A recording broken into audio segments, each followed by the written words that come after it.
Do you walk?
Taught at school throughout the day, William spent his afternoons and evenings checking the progress of tradesmen and working on repairs himself. Building scraps for a pair of demolished cottages were carefully recycled for a new buggy shed, fuel shed and garden shed, along with sandstone pavers to refloor rooms in the old servants' quarters. The Swans rescued Elizabeth Farm, although sadly William only enjoyed the family home for 4 years, dying in 1909. Elizabeth lived into her 80s and is seen in several photos resting on the front veranda of Elizabeth Farm. She died in 1940.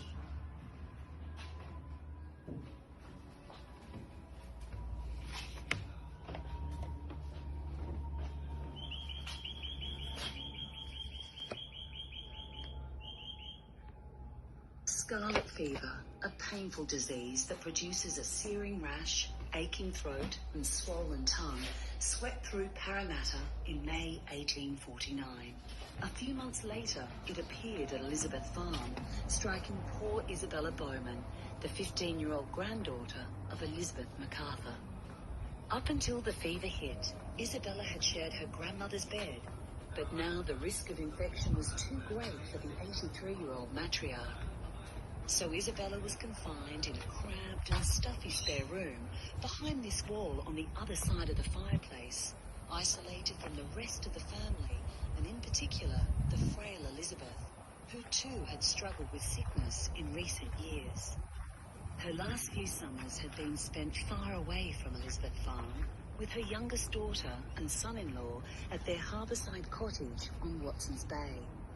As it turned out, Isabella pulled through and the family was spared further illness.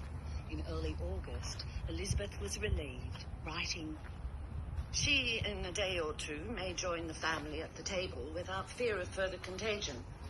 The quarantine had worked to protect the busy household, there being several young persons employed in and about the family who have not had the complaint." For Elizabeth Macarthur, the family dining table, here in this room, with herself at the head since the death of her husband 15 years earlier, symbolised home. This was her anchor, as she writes, "Endeared to me by its being my abode for so many years and under a variety of circumstances, some indeed of a painful nature and others of serene happiness, surrounded by many blessings, which I pray to God I may be sufficiently thankful." Today, Elizabeth's dining room is one of the oldest surviving rooms in Australia.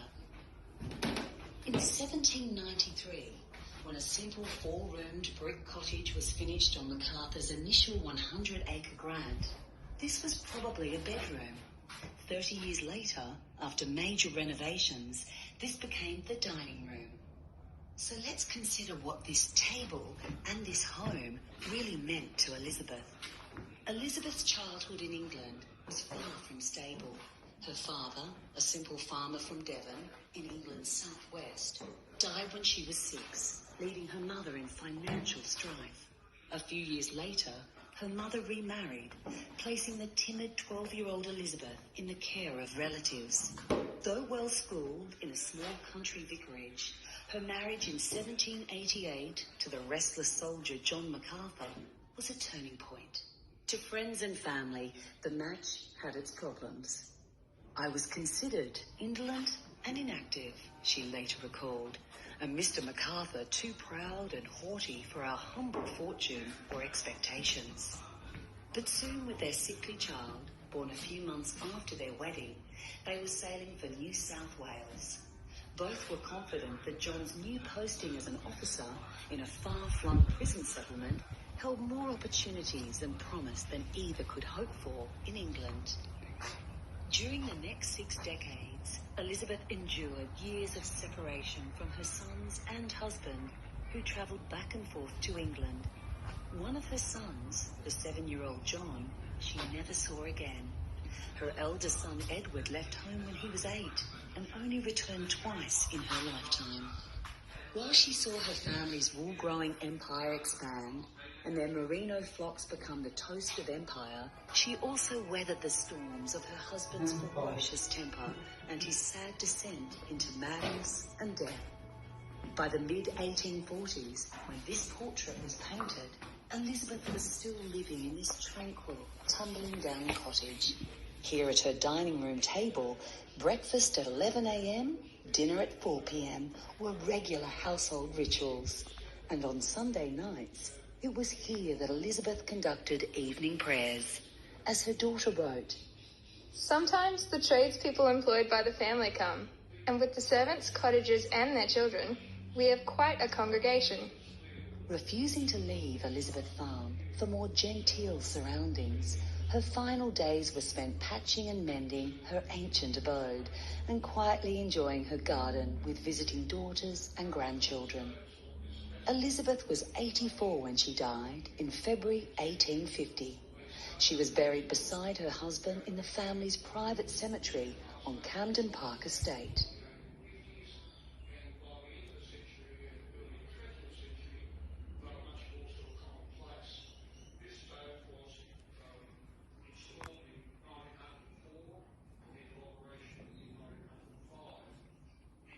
Props, where you can play a part, explore, or just lose yourself in a different world.